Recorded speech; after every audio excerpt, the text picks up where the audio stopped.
Hello, I'm Michael Max Davis, co-director of Evolution. Today I'm going to be talking just very briefly a summary of water systems and urban vegetation and how evolution approaches those kind of projects. If we look at water, in general we could say it has a scale. At the top we have potable water, and at the bottom, if we're dealing with housing, we have black water. Potable water is of a very high quality to the extent that it can be ingested by us and cause no damage.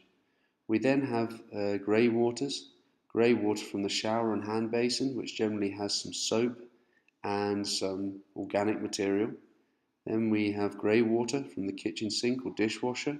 We have detergents, organic material, and some oils and fats.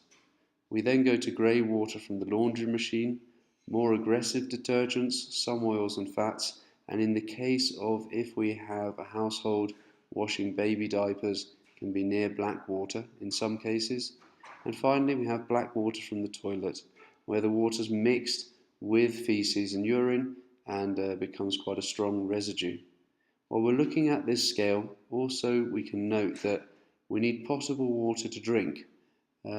For shower, we have a vector between human ingestion and the water, and so the input for the shower also needs to be of very high quality.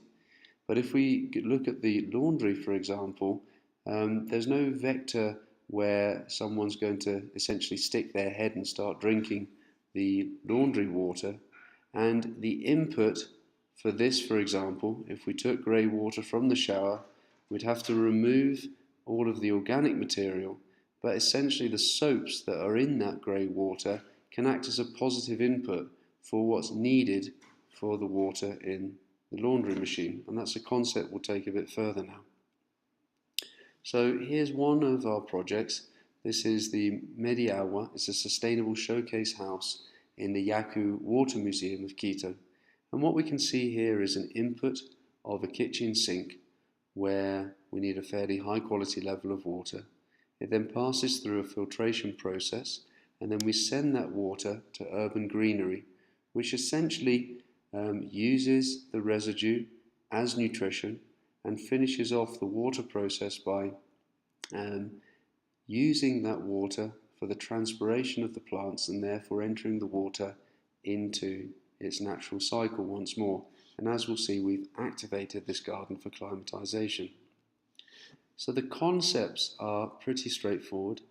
Water from the kitchen sink is passed through a grease trap to take out any oils and fats, then passed through a 3-level filter to take out the more coarse and finer organic materials.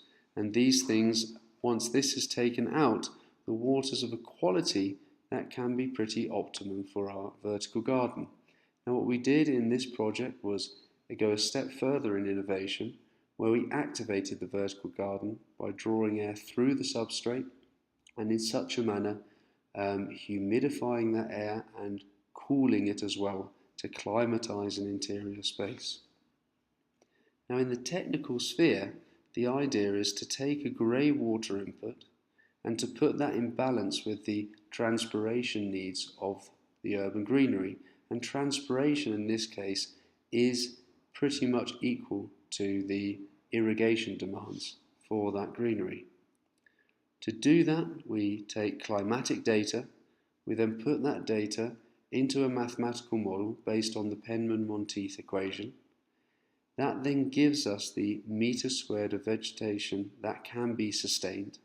And also, if we make a tweak to this model by using the latent heat of evaporation of water, that means we can also predict the meters squared of climatization we can get from our vertical garden.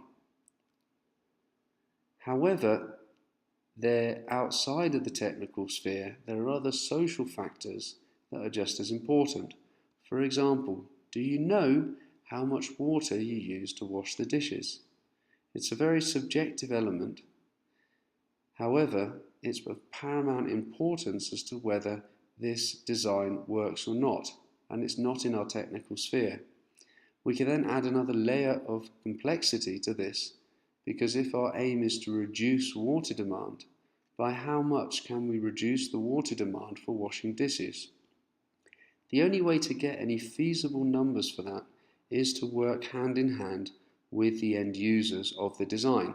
And if you do that, not only do you have them more aware of the water processes, but it means that the risk is greatly lowered that you have unsuccessfully predicted the water input that will feed the urban greenery.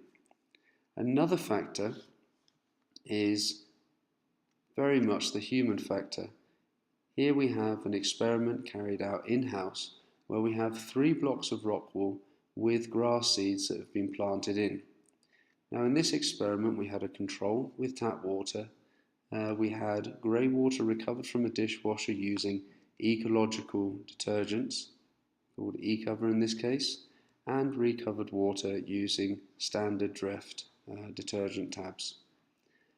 The discovery here was that the control growing with tap water grew very well. The grass using the recovered water using biological detergents also grew very well, and the one using standard detergents didn't grow at all. This is a very important factor, and again it's outside the technical sphere. Depending on the detergents used, you have 2 choices.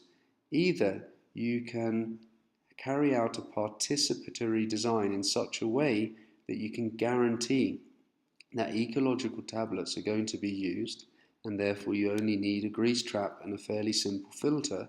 If you can't guarantee that, either the vertical garden simply isn't a feasible choice, as it will not survive.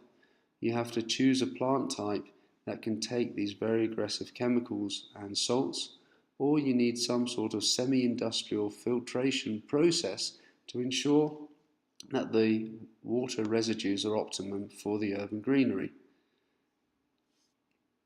In short, therefore, while we are looking at urban vegetations and water systems, and also when we look at projects with renewable energies, in order for those projects to be a success, especially if we're dealing with the cutting edge of innovation in sustainability, you have to have a manner that you can incorporate people, because it's only by incorporating the end users into a participatory design process that you can fuse the technical and social spheres and guarantee a success of the project.